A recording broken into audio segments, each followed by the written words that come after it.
साथियों नमस्कार। मैं आरसी पाल, स्वराज सेवा दल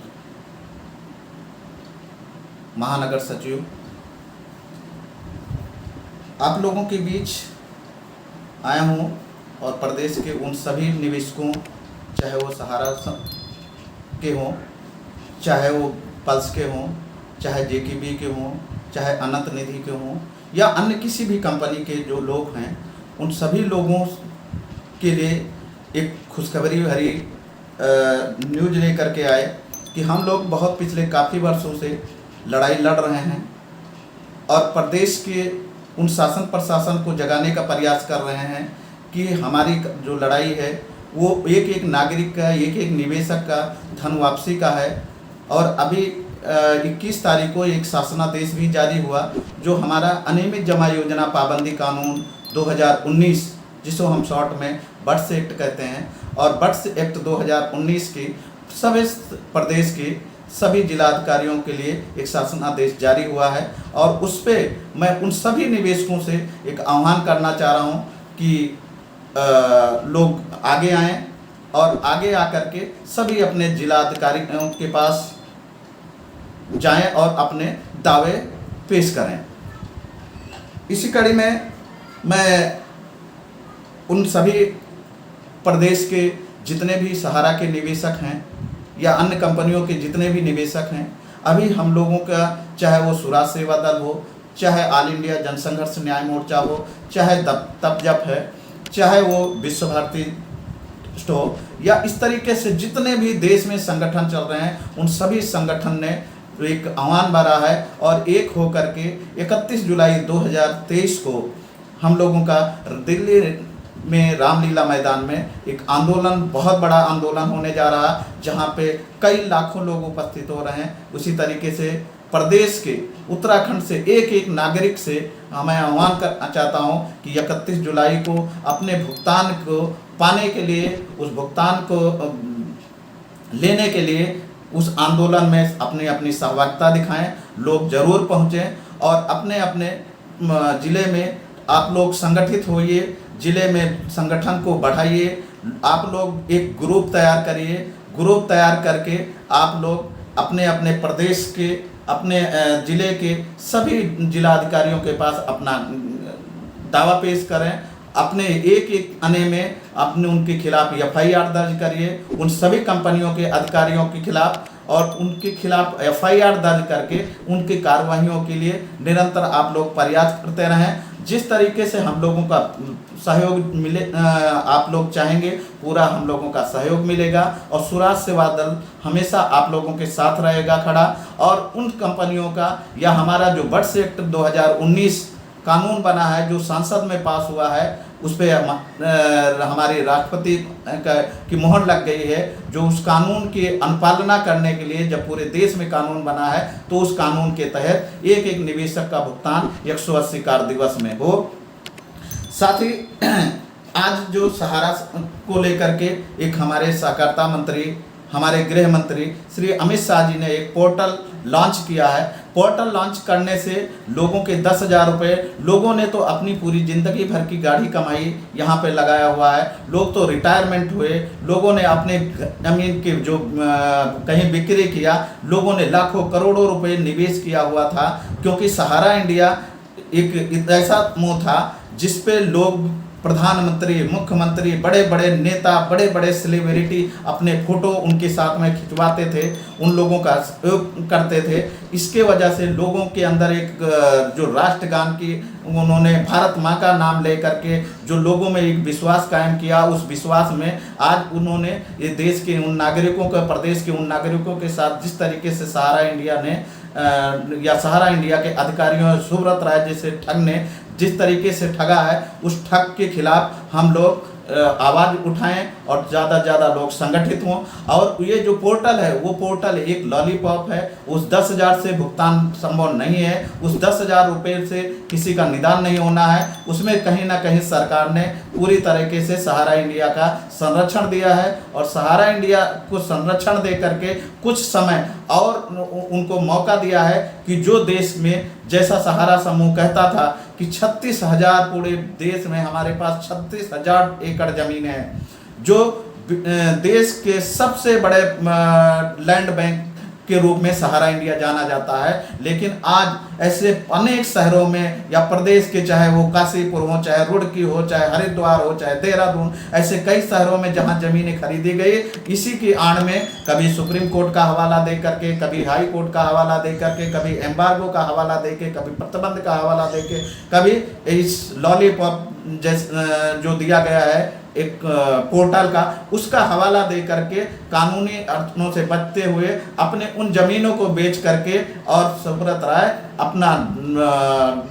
देश को छोड़ने की एक तैयारी कर रही है। और सरकार जो है इस तरीके से कहीं ना कहीं इसमें पूरा उनका साथ दे रही है, संरक्षण दे रही है। और सरकार अगर चाहे तो एक सिस्टम बना सकती थी, सरकार चाहते तो एक इनकी ज़मीनों पे पहले प्रतिबंध लगाना चाहिए। अगर इन्होंने इतना बड़ा जो है ठगी की है तो इनके खिलाफ कार्रवाई करनी चाहिए था। एक लिक्विडेटर अगर के तौर पर के इनकी सिर्फ 25,000 करोड़ रुपए सहारा से भी रिफंड अकाउंट को ना ध्यान में रखते हुए इनकी जितनी भी संपत्तियां हैं पहले इसे सील करनी चाहिए। सील करने के बाद भुगतान के लिए फिर पोर्टल भले 2 दिन बाद लेट होता, लेकिन तब पोर्टल लॉन्च होता और एक निवेशक का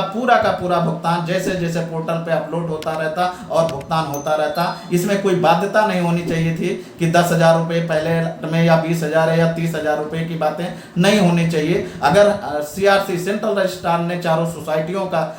भुगतान के लिए पोर्टल लॉन्च किया तो उसमें सोसाइटियों के जितने भी निवेशक थे उन सबका भुगतान सुनिश्चित कराना हमारे सहकारिता मंत्री का कर्तव्य था। इसी तरीके से चाहे सहारा ने क्यू शॉप है, क्यू गोल्ड है, फाइनेंशियल है, कॉमर्शियल है, इन्होंने हेल्थोरियम कॉइन में पैसा लिया है, लोगों का कई सालों से इनकम टैक्स काटा है, TDS काटा है जो इनकम टैक्स में नहीं जमा कराया। फ्यूचर फंड जो यहाँ पे लोग फील्ड कार्यकर्ता के तौर पे जुड़े हुए थे उनको परिवार का सदस्य कहा जाता था, उनको कहा जाता था कि आपका जो फ्यूचर है वहाँ यहाँ पे आपका सुरक्षित है। आपको अन्य ऑर्गेनाइजेशन के तरीके से यहाँ पे आपको पेंशन की सुविधा मिल रही है,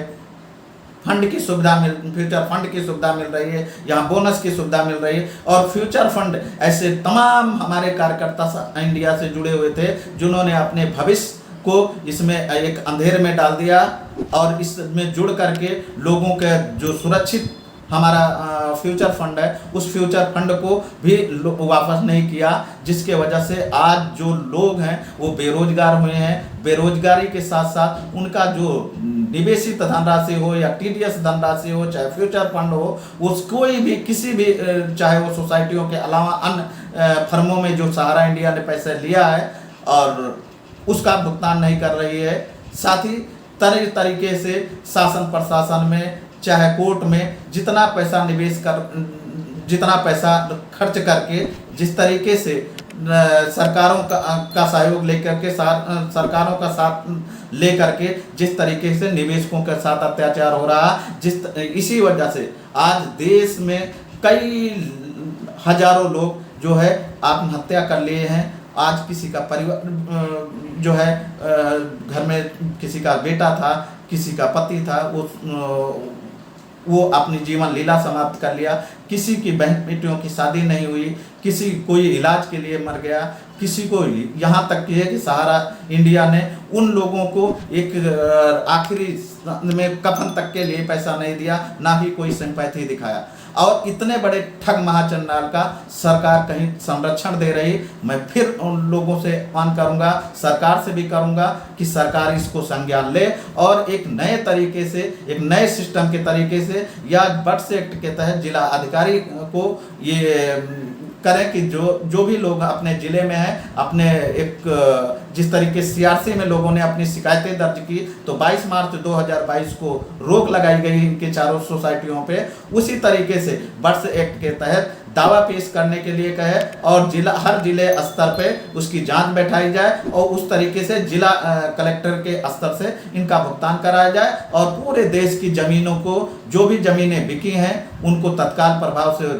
उनके नक्शे हर चीज निरस्त किए जाएं और जो ज़मीनें हैं उन पर तुरंत तत्काल प्रभाव से प्रतिबंध लगाए। और मैं अपने प्रदेश के सभी पीड़ित निवेशकों से एक आह्वान करना चाहता हूं कि 31 जुलाई को जो सबसे ज़्यादा से ज़्यादा लोग उत्तराखंड से पहुँचें और ज़्यादा से ज़्यादा लोग संगठित होकर के देश प्रदेश की उन सभी सरकार को इस आह्वान करें और सरकार को ये दिखाएंगे। हम लोग आने वाले समय में उत्तराखंड में हर जिले स्तर पे अगर शासन स्तर पे इस बात को रखेंगे, अपने माननीय मुख्यमंत्री श्री पुष्कर सिंह धामी जी को इस बात को अंत कराएंगे कि आप उत्तराखंड के एक एक निवेशकों का भुगतान कराना सुनिश्चित कराएं। और ये आपकी जिम्मेदारी है। और लोगों को दूर दराज पहाड़ों से कहीं पे रास्ते बंद हैं, कहीं पे स्थितियां इतनी हैं कि वो अपने ज़िला मुख्यालय तक नहीं आ पा रहे हैं और बहुत ज़्यादा लोग परेशान हैं। उनको आकर के सहारा इंडिया हो या सहारा इंडिया जैसी तमाम कंपनियों में जिन निवेशकों का भुगतान बाधित है, उनका भुगतान का बट्स एक्ट के तहत कोई नया रास्ता निकाल करके तत्काल प्रभाव से राहत दिलाएं। अन्यथा स्वराज सेवा दल जो है पूरी तरीके से या उत्तराखंड का एक नागरिक जो है उत्तराखंड में आने वाले चुनाव में बहिष्कार करेगा और बूथ स्तर पे हम लोग इनका विरोध करेंगे। और अगर 2023 में भुगतान नहीं तो 2024 में मतदान नहीं, ये नारा हर संगठन में चल रहा है। और प्रदेश के एक एक नागरिक को, एक एक निवेशक को इस बात को सरकार तक पहुंचानी है। इसको हमारी बात को सरकार तक पहुंचानी है कि अगर समय रहते सरकार नहीं चेती और सरकार ने भुगतान नहीं कराया तो हम 2024 में इस सरकार को उखाड़ फेंकेंगे और एक नए उत्तराखंड का विस्तार करने के लिए एक स्वराज सेवा दल, जिसके प्रदेश अध्यक्ष हमारे रमेश चंद्र जोशी जी हैं, जो जाने जाते हैं, जो आज एक निस्वार्थ भाव से जिस तरीके से पूरे प्रदेश में लोगों की समस्याओं को सुन रहे हैं, लोगों की बातों को रख रहे हैं, लोगों की पीड़ा को एहसास कर रहे हैं और अब उनके तक जाने के बाद उन लोगों की समस्याओं को दूर करने का प्रयास किया जा रहा है। लेकिन जो शासन सत्ता में बैठे हुए हैं लोग हैं, उनको नागरिकों की बातें नहीं सुन रहे हैं। उनको इस बात का एहसास है कि जनता ने आपको अगर कुर्सी पे बैठा सकती है तो इसी तरह कुर्सी से उखाड़ फेंकने में भी जनता आपके मासूबे को नाकाम करेगी और आपको उखाड़ फेंकेगी। इसी के साथ धन्यवाद। और फिर यही आह्वान करूंगा, 31 जुलाई 2023 को सब लोग दिल्ली रामलीला मैदान पहुँचें। धन्यवाद, नमस्कार।